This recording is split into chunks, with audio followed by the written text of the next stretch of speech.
दोस्तों, एक जंगल में एक हाथी रहता था। उसे अपनी ताकत पर बड़ा घमंड था। वह अपने सामने दूसरे जानवरों को कुछ नहीं समझता था। अपने मजे के लिए वह उन्हें हर समय तंग करता था। वह कभी किसी पक्षी के पेड़ पर बनाए घोंसले को उजाड़ देता तो कभी पूरा का पूरा ही पेड़ की उजाड़ देता। कभी बंदरों की उठाकर पटक देता तो कभी खरगोशों को अपने पैरों तले रौंद देता।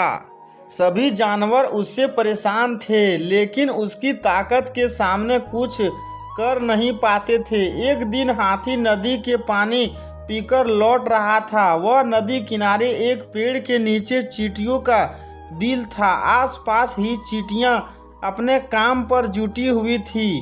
बरसात के पहले वे अपने बिल में भोजन इकट्ठा करने मेहनत कर रही थी। हाथी को मस्ती सूझी और उसे अपनी सूंड में भरा पानी चींटियों के बिल पर डाल दिया। चींटियां का बिल उजड़ गया। अपना घर उजड़ जाने के बाद भी डर के कारण चींटियां हाथी के कुछ कह नहीं पा रही थी। लेकिन एक चींटी को बहुत गुस्सा आया। वह बिना डरे तेज आवाज में हाथी से बोली, ये क्या कर दिया तुमने? हमारा घर उजाड़ दिया। अब हम कहाँ रहेंगे?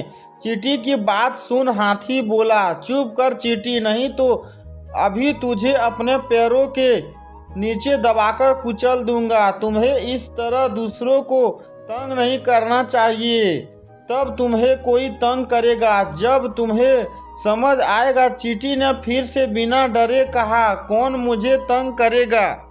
तू पिद्धी सी तो है, तू मेरा क्या बिगाड़ लेगी? तू मुझे जानती नहीं है क्या? मैं इस जंगल का सबसे ताकतवर जानवर हूँ। किसी की हिम्मत नहीं कि मुझे कुछ कह सके। तूने पहली बार ये गलती की है, इसलिए माफ कर रहा हूँ।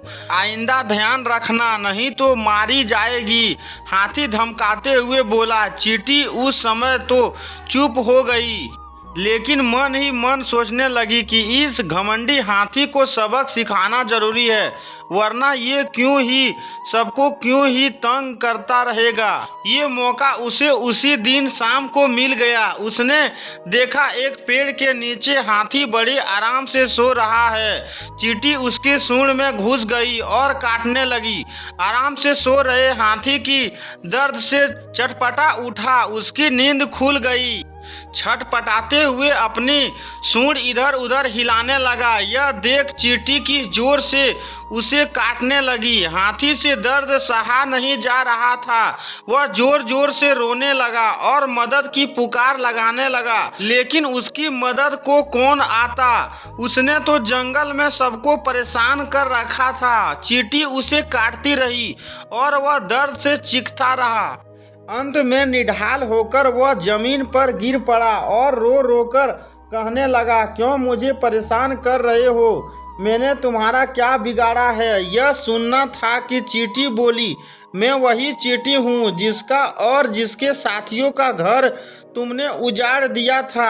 अब तुम्हें समझ आया कि जब तुम दूसरों को तंग करते हो तो उन्हें कैसा लगता है।